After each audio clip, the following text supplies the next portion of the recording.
सबसे पहले पहचान और सभी को नमस्कार। सेकंड थिंग, मेरी आवाज़ इतनी बेकार है नहीं जितनी आज लग रही है, तो मेरा गला बहुत बैठा हुआ है, तो कोशिश करूँगी कि अपनी कविता के ज़रिए इस कमी को पूरा कर सकूँ। बहुत शुक्रिया।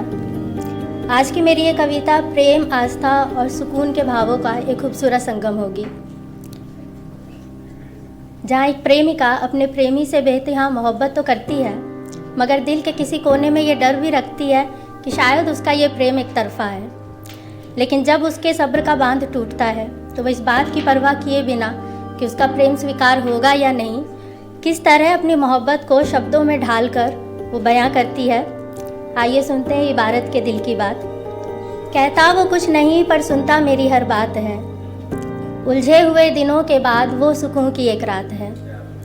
कहता वो कुछ नहीं पर सुनता मेरी हर बात है, उलझे हुए दिनों के बाद वो सुकून की एक रात है। और खोज खबर खैरियत तो सब पूछते हैं मुझसे, कि खोज खबर खैरियत तो सब पूछते हैं मुझसे।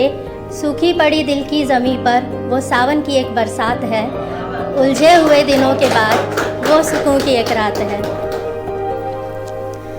हाँ, वो दुआ में मांगी एक मन्नत सा है, मैं एक हूर परी तो वो मेरी जन्नत सा है।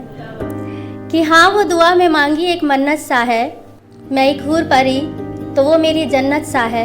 मैं पढ़ती हूँ उसकी आंखें तो लिख देती हूँ सब कुछ, मैं पढ़ती हूँ उसकी आंखें तो लिख देती हूँ सब कुछ। मेरी हर गज़ल में शामिल अब एक जज्बात है, उलझे हुए दिनों के बाद वो सुकून की एक रात है। मैं एक शब्द हूँ तो वो पूरा गीत है, मेरी खामोश सी ज़िंदगी में वो मधुर संगीत है। मैं एक शब्द हूँ तो वो पूरा गीत है, मेरी खामोश सी ज़िंदगी में वो मधुर संगीत है। और सांसों की माला पे जपती हूँ जिसका नाम मैं, कि सांसों की माला पे जपती हूँ जिसका नाम मैं। जहाँ मेरा हर दुख बह जाए वो ऐसा गंगा घाट है, उलझे हुए दिनों के बाद वो सुकून की एक रात है। मैं अपने दिल की बात कहूँ तो वो मजाक समझता है, इश्क मोहब्बत की फरियाद को वो बेमतलब का ज्ञान समझता है। मैं अपने दिल की बात कहूँ तो वो मजाक समझता है, इश्क मोहब्बत फरियाद की बातों को वो बेमतलब का ज्ञान समझता है। पर उसे पाना है अब तय कर लिया है, कि उसे पाना है अब तय कर लिया है।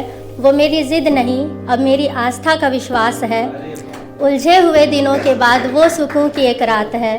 कहता वो कुछ नहीं पर सुनता मेरी हर बात है।